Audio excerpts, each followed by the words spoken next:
علی سے اٹھا اور الیاس کے ساتھ گیا۔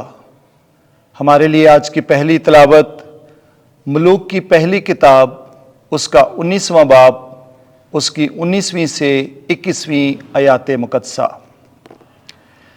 ایک دن الیاس علیس سے بن شفات کو ملا جو ہل چلا رہا تھا اور اس کے آگے 12 جوڑے بیلوں کے تھے اور وہ 12ویں کے ساتھ تھا۔ تو الیاس اس کی طرف گزرا اور اپنی چادر اس پر ڈال دی، تو اس نے بیلوں کو چھوڑا اور الیاس کے پیچھے دوڑا اور اس سے کہا، مجھے اجازت دے کہ میں اپنے باپ اور اپنی ماں کو چوموں، تب میں تیرے پیچھے چلوں گا۔ اس نے اس سے کہا، جا اور لوٹ کر آ، خیال کر کہ میں نے تیرے ساتھ کیا کیا۔ تب وہ اس کے پیچھے سے لوٹا اور بیلوں کی ایک جوڑی لی اور انہیں ذبح کیا اور بیلوں کے ہل سے ان کا گوشت پکایا اور لوگوں کو دیا۔ انہوں نے کھایا۔ تب وہ اٹھا اور الیاس کے ساتھ چلا گیا اور اس کی خدمت کرنے لگا۔ پاک کلام کے پڑھیں اور سنے جانے پر خدا کی کثرت سے برکت ہو۔ زبور 16 جماعتی جواب۔ اے خداوند تو میرا بکھرا اور میرا جام ہے۔ اے خدا میری حفاظت کر، کیونکہ میں تیری پناہ لیتا ہوں۔ میں خداوند سے کہتا ہوں کہ تو میرا خداوند ہے۔ خداوند میری میراث اور میرے جام کا حصہ ہے، تو ہی میرے بکھرے کا نگہبان ہے۔ جماعتی جواب۔ اے خداوند تو میرا بکھرا اور میرا جام ہے۔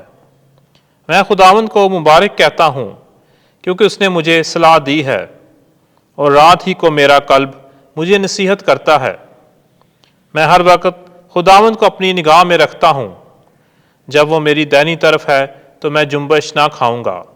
جماعتی جواب۔ اے خداوند تو میرا بکھرا اور میرا جام ہے، اس لیے میرا دل خوش اور میری روح شادمان ہے، بلکہ میرا جسم بھی امن سے رہا کرے گا، کیونکہ تو میری جان کو عالم اسفل میں نہ چھوڑے گا اور نہ تو اپنے مقدس کو سڑنے ہی دے گا۔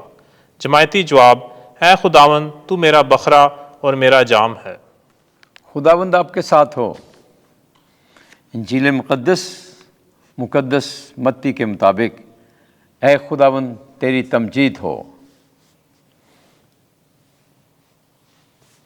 5واں باب 33 سے 37ویں آیت۔ میں تم سے کہتا ہوں کہ ہرگز قسم نہ کھانا۔ ایک دن یسوع نے اپنے شاگردوں سے کہا، تم سن چکے ہو کہ اگلوں سے کہا گیا تھا کہ تو جھوٹی قسم نہ کھا، بلکہ اپنی قسمیں خداوند کے لیے پوری کر۔ لیکن میں تم سے یہ کہتا ہوں کہ ہرگز قسم نہ کھانا، نہ تو آسمان کی، کیونکہ وہ خدا کا تخت ہے، نہ زمین کی، کیونکہ وہ اس کے پاؤں کی چوکی ہے، نہ یروشلم کی، کیونکہ وہ شاہ عظیم کا شہر ہے، اور نہ اپنے سر کی قسم کھا، کیونکہ تو ایک بال کو سفید یا سیاہ نہیں کر سکتا، مگر تمہارا کلام ہاں ہاں ہی ہو، تمہاری نہیں نہیں، کیونکہ جو اس سے زیادہ ہے سو بدی سے ہے۔ انجیل مقدس کے وسیلے سے ہمارے گناہ معاف کیے جائیں۔ اے مسیح تیری ستائش ہو۔